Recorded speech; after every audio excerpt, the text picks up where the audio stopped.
Swastiastu. Halo teman-teman semuanya. Nah, sebelumnya apa kabar kalian semuanya? Semoga selalu diberikan kesehatan, selalu diberikan keselamatan, dan tentunya selalu diberikan hal-hal positif. Nah, sebelumnya yang terhormat Ibu Putu Atim Borwaningrat, SIMM, selaku dosen pengampu mata kuliah Bisnis Pariwisata, dan juga teman-teman yang berbahagia.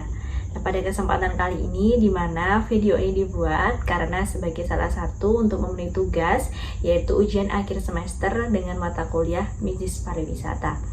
Nah, pada kesempatan kali ini juga, di mana saya akan mempresentasikan atau memaparkan proposal ide bisnis saya. Di mana proposal ide bisnis saya yaitu judul Potensi Bisnis Kesenian di Desa Wisata Adat Osing Kemiren. Nah, untuk lebih lengkapnya dan untuk lebih jelasnya, yuk simak video sampai selesai. Nah, langsung saja ke materi yang pertama, yaitu mengenai latar belakang dari bisnis kesenian di Desa Wisata Adat Osing Kemiren ini. Dimana yang pertama itu adalah dimana bisnis kesenian dan juga bisnis yang ada di Desa Kemiren itu yang namanya ada sanggar seni. Dimana sanggar seni itu di sana itu ada yang namanya gandrung.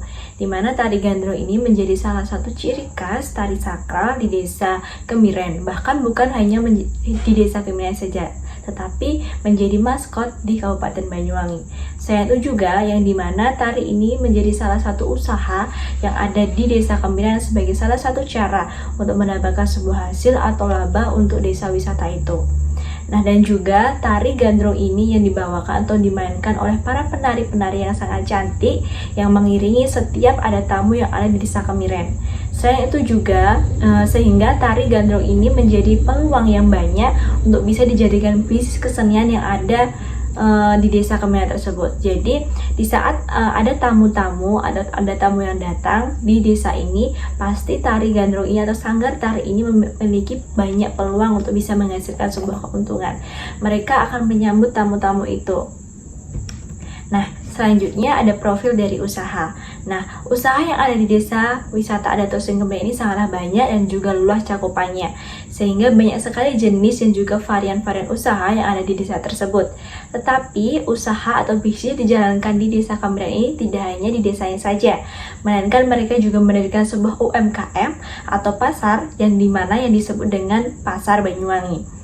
Nah, di pasar itu berbagai jajanan atau masakan tersedia, mulai dari gulali, sate bagicot, pecel lele maupun orek-orek hingga makanan dan minuman.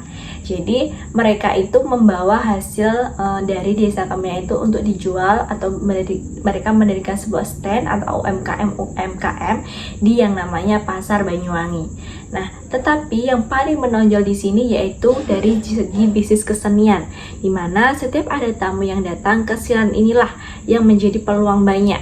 Mereka menampilkan dan juga memperlihatkan. Tapi tak hanya itu juga, setiap ada event di Kota Banyuwangi, pasti kesenian di desa ini ikut dalam memeriahkannya. Nah, lanjut dari aspek pasar dan juga pemasaran. Di mana dalam aspek pasar di sini artinya adalah mereka melalui media sosial. Mereka juga tidak hanya melalui media sosial saja, mereka juga menyebarkan brosur ke setiap orang yang melakukan atau dilakukan oleh pegawai seni di Desa Wisata Adat Osing Kemiren tersebut. Selanjutnya dari segmen pemasaran, di mana segmen pasar ini adalah semua orang yang mencinta kesenian khususnya. Tetapi dalam hal ini tidak memberikan sebuah batasan kepada para orang yang selain pencinta kesenian. Yang intinya itu adalah mereka suka, mereka boleh menikmati dan juga membeli dari kesenian tersebut. Selanjutnya yaitu ada metode pemasaran, di mana di dalam metode pemasaran yang akan dijalankan dalam rangka mengenalkan kepada konsumen nantinya adalah melalui pemasangan banner yang menarik di setiap tempat dan juga banyak orang interaksi, dan juga akan menayangkan secara langsung kesenian ini di tempat atau di berbagai tempat khususnya. Selanjutnya yang keempat itu ada aspek pasar. Aspek pasar yang dimasukkan di sini itu adalah aspek pasar yaitu yang namanya kaum pecinta kesenian. Yang salah satunya ini adalah insan yang mempunyai daya tarik yang sangat tinggi atau konsumtif, sehingga hal-hal yang berhubungan dengan seni. Dengan adanya orang-orang yang konsumtif ini, maka artinya adalah mereka akan memperoleh sebuah keuntungan yang lebih tinggi, keuntungan yang lebih banyak nantinya. Selanjutnya itu ada aspek keuangan, di mana dalam aspek keuangan ini Desa Osing Kemiren ini berasal dari bawah naungan milik desa sendiri. Dan juga ada personal yang terkadang menyumbang ke desa untuk memenuhi kebutuhan yang kurang di desa tersebut. Tetapi selain hal tersebut, keuangan juga berasal dari hasil penjualan bisnis UMKM yang telah didirikan. Jadi hasil dari penjualan itu kembali lagi ke desa Kemiren untuk kebutuhan desa itu juga. Nah, jadi semisal nih ada tamu yang datang ke desa Kemiren, maka tamu itu akan memberikan sebuah keuntungan atau laba, dimana kalau tamu itu datang kan disambut dengan adanya sebuah tari yang namanya tari gandrung, dimana tari gandrung itu menjadi bisnis atau bisa menjadi sebuah bisnis yang mereka bisa jalankan. Dan dari tamu yang datang, tamu itu bisa memberikan sebuah keuntungan untuk bisnis tersebut. Saya itu juga dari bisnis UMKM, di mana dari pasar UMKM yang namanya Pasar Banyuwangi, mereka menjual makanan dan minuman. Hasilnya itu akan kembali lagi ke desa wisata adat Dusun Kemiren sebagai memenuhi kebutuhan nantinya yang kurang di desa wisata adat Dusun Kemiren tersebut. Nah, selanjutnya dari aspek sumber daya manusia, di mana dalam aspek sumber daya manusia di sini yang pertama itu ada pembinanya, ada penasehat, ada ketua, ada wakil ketua, dan selanjutnya ada sekretaris bendahara, di mana sekretaris bendahara juga ada sisi yang pertama ada si keamanan, si kebersihan, si daya tarik, si humas, dan si pengembangan usaha tersebut. Selanjutnya dari aspek analisis usaha. Nah, di mana dari aspek analisis usaha ini, desa wisata adat Kemiren ini memang sangat banyak sekali jenis usaha, sehingga sangat memudahkan mereka warga di sekitar khususnya untuk mencari sebuah perekonomian. Tetapi yang paling sangat menonjol di sini adalah dalam bidang keseniannya, di mana kesenian di desa ini ada yang namanya sanggar seni yang paling banyak menghasilkan laba atau keuntungan di desa wisata Osing Kemiren. Sanggar Desa Seni Wisata Adat Dusun Kemiren ini berada di bawah naungan Bapak Kepala Desa sendiri tentunya. Di mana kesenian yang biasanya ditampilkan itu adalah tari gandrung, karena tari gandrung ini sebagai tari atau asli Banyuwangi dan juga tari selamat datang, dan juga ditampilkan di festival-festival seperti tadi Festival Derbumi, Barong Derbumi, Festival Tumpang Sewu, dan festival-festival BEC atau festival Gandrung Sewu tentunya, yang mereka mendapatkan sebuah penghasilan yang banyak. Itu dari aspek analisis usaha. Nah, jadi dapat disimpulkan bahwasannya kesenian atau usaha yang ada di desa wisata adat Osing Kemiren ini adalah kesenian yang namanya yaitu kesenian sanggar tari, di mana sanggar tari ini bisa memberikan sebuah peluang yang besar untuk desa tersebut, atau bisa mendirikan sebuah bisnis yang mereka bisa jalankan dan mereka bisa mendapatkan sebuah laba atau keuntungan yang sangat besar. Dimana dengan adanya bisnis-bisnis itu, dimana desa Kemiren ini dengan penuh dengan kearifan lokal dan juga edukasi serta budaya yang sangat tradisional, sehingga membuat sebuah kemajuan di era globalisasi pada saat ini lebih pesat, yang dimana kemajuan yang dialami di wilayah ini sangat dinamis melalui sebuah tahapan-tahapan yang tidak mudah tentunya, dimana yang keberadaan desa wisata ini telah memberikan sebuah dampak positif kepada masyarakat, karena perekonomian masyarakat mengalami sebuah peningkatan.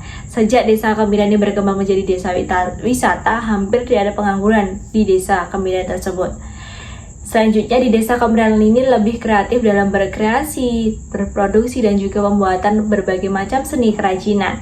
Perubahan kehidupan masyarakat Kemiren dari petani menjadi pengrajin atau kesenian telah mengantarkan desa Kemiren menjadi salah satu destinasi wisata yang memiliki ciri khas kerajinan, kuliner, adat istiadat, dan juga lain-lain sebagainya. Sehingga desa Kemiren ini sebagai desa yang juga berperan menciptakan sebuah keakraban dan kerukunan antar warga, serta gotong royong, kerukunan, dan silaturahmi warga semakin erat dengan banyaknya kegiatan di desa wisata tersebut. Sehingga seni dan tradisi juga semakin dilestarikan, dan juga masyarakat semakin sadar akan budaya yang terus menjaga dan melestarikan kesenian-kesenian tradisional. Itu tadi adalah pemaparan mengenai proposal ide bisnis yang telah saya buat.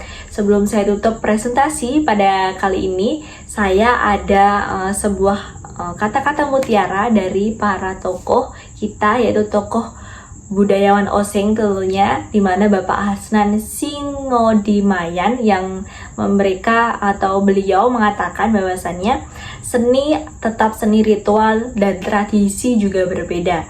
Ritual adat adalah sesuatu yang tidak boleh ditinggalkan. Kalau agama ada sholat, ada gereja, ritual, mantra-mantra. Semua ditujukan untuk memohon keselamatan kepada Sang Pencipta. Yang intinya itu adalah seni dan ritual itu berbeda. Ibaratkan kalau ritual itu tidak boleh ditinggalkan. Seperti contohnya kalau agama itu ada sholat, ada gereja, ritual itu ada mantra. Karena semua itu ditujukan dan diberikan kepada Sang Pencipta atau Tuhan Yang Maha Esa. Nah, itu tadi adalah yang bisa saya sampaikan mengenai proposal ide bisnis saya. Dan saya juga mohon maaf apabila di dalam pemaparan proposal bisnis ini, pemaparan materi, pemaparan presentasi ada suatu kekurangan, ada suatu kesalahan yang itu disengaja ataupun yang tidak disengaja. Saya mohon maaf yang sebesar-besarnya. Nah, sebelum saya tutup bersama Santi, saya ada pantun nih buat teman-teman. Pantun saya adalah jalan-jalan bersama Om Kamit, tidak lupa bersama Pak Joham. Abel Widya Astuti pamit dengan ucapan Om Santi, Santi, Santi Om. Bye teman-teman semuanya, tetap jaga kesehatan dan tentunya semoga hal-hal positif selalu mengalir kepada diri. Bye-bye.